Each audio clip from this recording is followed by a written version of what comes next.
Welcome back, tribe. I have a video here that you guys sent me. It says, "Why are young women radicalizing?" with Claire Lehman. And let's get into it. We need to talk about radicalisation. While we hear a lot about the radicalisation of young men, particularly since the release of the new crime drama Adolescence, we also need to talk about the radicalisation of young women. I first wrote about this issue for The Australian a year ago. Since then, the worldwide trend has persisted and it may have gotten worse. Data published by the UK's Financial Times shows that among Generation Z, in nations as diverse as South Korea, the US, Germany, and the UK, a majority of women have become hyper-progressive in a relatively short time frame. John Byrne Murdoch, who compiled this research for the paper, wrote that in the US, Gallup data shows that after decades where the sexes were each spread roughly equally across liberal and conservative worldviews, women aged 18 to 30 are now 30 percentage points more progressive than their male Social media. Straight up social media. What kind of content do you think the average woman consumes? Ultra liberal, ultra progressive slop. That's why you're watching. It said just 6 years, right? Just 6 years of social media use has completely engineered the brains of women. There you go. The party's more ardent supporters, right, are young women who will spew the party lines. Something like that. You guys know the quote I'll talk about in 1984. Contemporaries. That gap took just 6 years to open up. In the recent US election, Trump won young men by 14 points, while Harris won young women by 18 points. That represents a 32-point gender gap among young voters.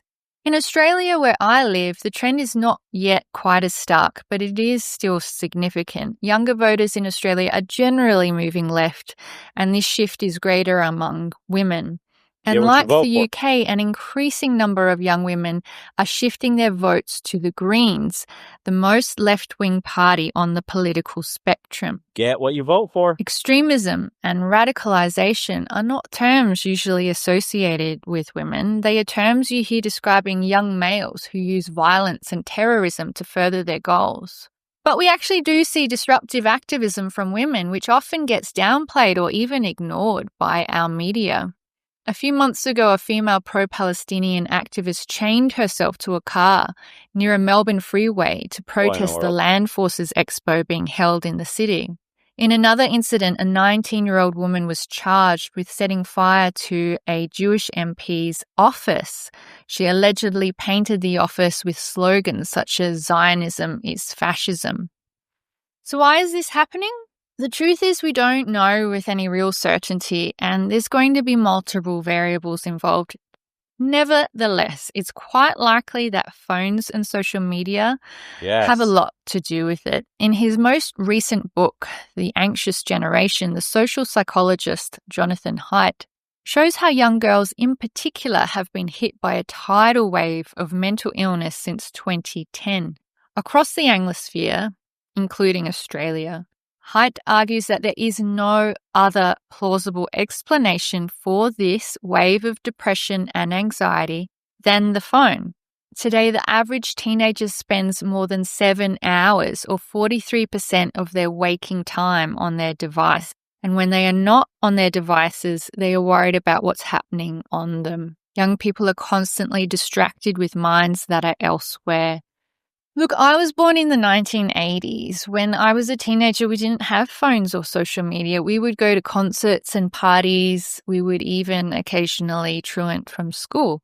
Life was a lot freer when your parents didn't know where you were 24/7.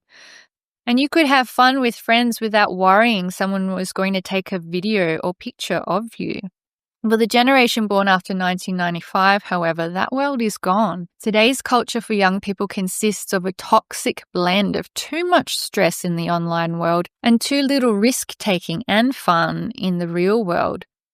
Most recent figures show that for American teenagers, 41% of them are basically shut-ins. That means they only leave the house for fun once a week or less.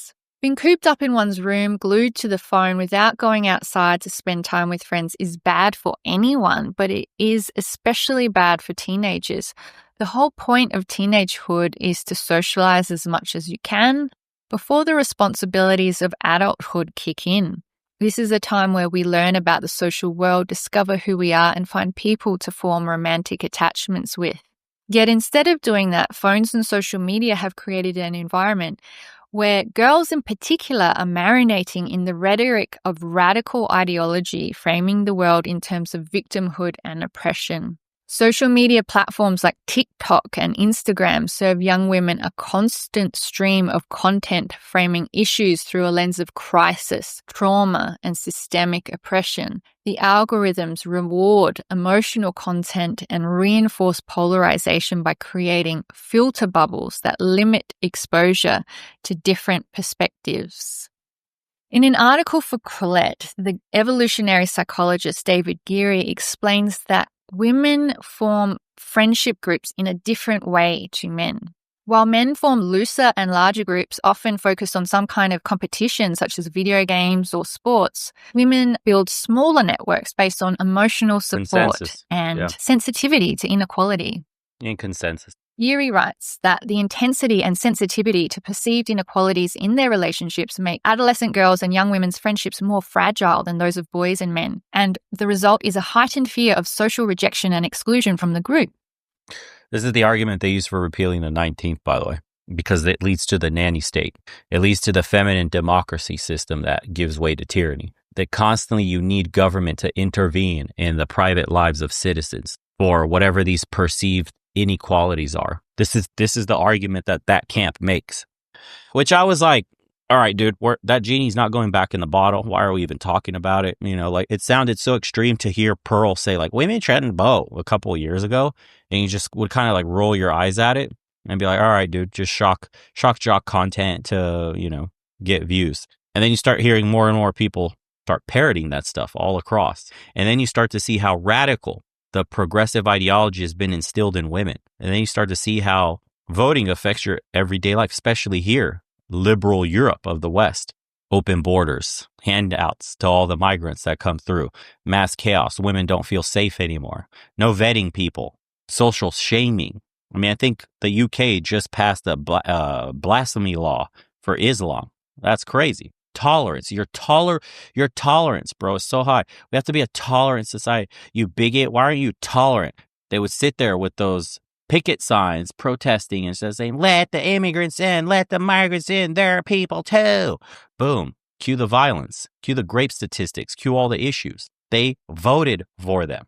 How do you, I guess you would have to re-engineer this again you would have to take control of the algorithms, suppress radical progressive content, promote family planning, promote traditional styled content, conservative content that empowers women, not based on their sexuality, like the progressives are, not hypersexualization, not using your body to get things, but the power of motherhood, the power of femininity, the power of having children, the power of picking a good man and working with him to build something together, right? The power of, you know, the matriarchy side of being a grandmother and having children that you then teach about the world and their children, your grandchildren, creating a social circle that's much, much deeper and much more fulfilling than the superficial friend group that fights over who effed whose man. These catty chicks that are always in competition with one another and competition with you constantly as a woman.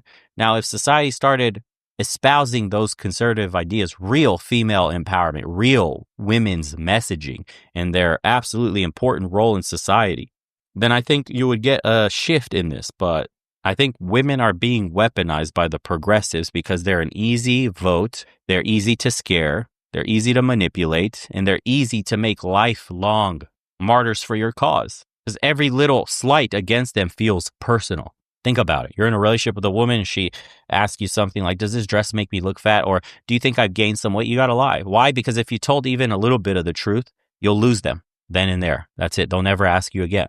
Right? So the progressives have figured out that if you just gaslight women, if you just lie to them all the time, they'll believe. They believe lies. Women fall in love with what they hear. Men fall in love with what they see.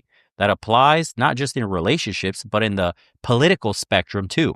Men are seeing the results of progressive society and have started voting more and more conservative. Life's getting harder for everybody.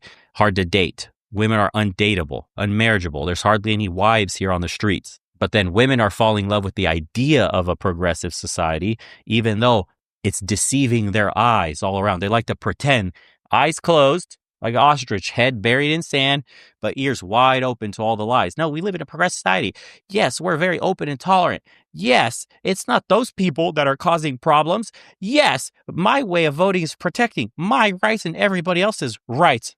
Who's at risk, who's vulnerable as well.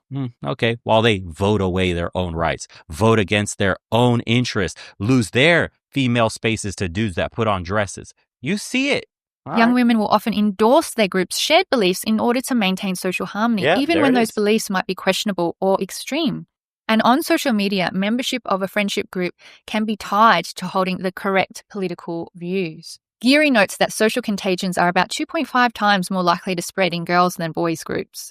So it is likely that the rapid radicalization of today's young women is at least partially explained by our evolved psychology. And it doesn't help that today's activism is shaped by a Manichean worldview known as critical theory. Developed by post-World War II academics such as Adorno and Marcuse, critical theory takes Marx's critique of capitalism and extends it into other domains such as race, gender, sexuality, nationality, and indigeneity. And universities, where women now outnumber men, are the primary incubators of this ideology. Women are exposed to critical theory through gender studies, sociology, and other humanities departments.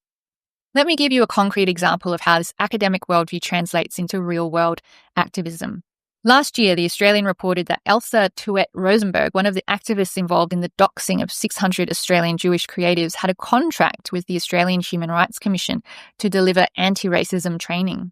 Her company offers segregated workshops for people of colour only, purporting to create safe spaces for people of colour to share, reflect, connect and learn without the impact of the white gaze. While young women are indoctrinated into radical ideology in our universities, they then bring this ideology into institutions through HR departments and other administrative channels. But these ideas are harmful, not... Bro, how crazy is that? That you could say that out loud and it's okay. The white gaze. We could be safe from the white gaze. Imagine if we had that conversation and said the black gaze. We gotta watch out for the gaze of blacks. It makes us feel a certain way. Oh boy, straight up. They would put the swastika on you, labeled, chart it right there on your forehead for saying anything like that. But, you know, it's cool to be racist against whites for some reason. Wink, wink. You know, like who are these guys? Let me see these dudes right here. Let me check something real quick. 1 second. Okay. Oh, interesting. Okay. I just wanted to check something here. Early years. Okay, check. All right. Interesting.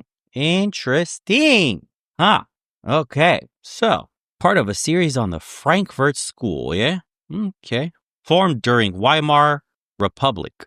All right. Interesting indeed. Adorno and alarming headline, every crisis-framed post, every outrage-inducing video triggers the same evolutionary circuits that once kept our children safe. Anxious, isolated girls spend more time scrolling, generating more data and revenue. Every minute spent with friends in the real world is a minute not spent on Instagram. For these companies, the mental health crisis among young women isn't a tragedy, it's a business opportunity. The algorithms don't care if you're scrolling while depressed as long as you're scrolling. So what is the solution? Well, I believe we need to develop narratives of dignity and agency, recognize that we currently face problems without building our identities around those problems. Good luck, bro. We're not going to have any social media reining in any policies whatsoever that's going to stamp out some of this like really degenerate, socially engineering material because they're working hand in hand. Listen, we found out that the Biden administration had at least a backdoor into access of Facebook, Instagram, Twitter, all that stuff, all the social media platforms that had communication set up so that they were going back and forth like, hey, you need to remove that. Hey, make sure this narrative is quashed. Hey, do this, do that, suppress this person. They're on the list, blah, blah, blah. They were already doing that. They're working together. Women got their own Andrew Tate. It's called the media and it's far bigger. You're forgetting schools, even high schools are teaching critical theory, often confusing with critical thinking. This is what happens when you create groups that cannot be criticized. There is a media obsession with radicalization of young men, but the reality is that young women are being radicalized. Yep. Yes, here's the quote I was thinking about. It was always the women, and above all the young ones, who are the most bigoted adherents of the party, the swallowers of slogans, the amateur spies, and nosers out of unorthodoxy. Orwell, 1984. I literally had a woman tell me if she was a man, life would be easy. Tell that to the boys in Ukraine with no choice. Facts, dude. Oh my God, this video, incredible. So this channel was called Quillette. Anyways, thoughts, guys, on what you heard here? As usual, appreciate you tuning in. See you on the next one.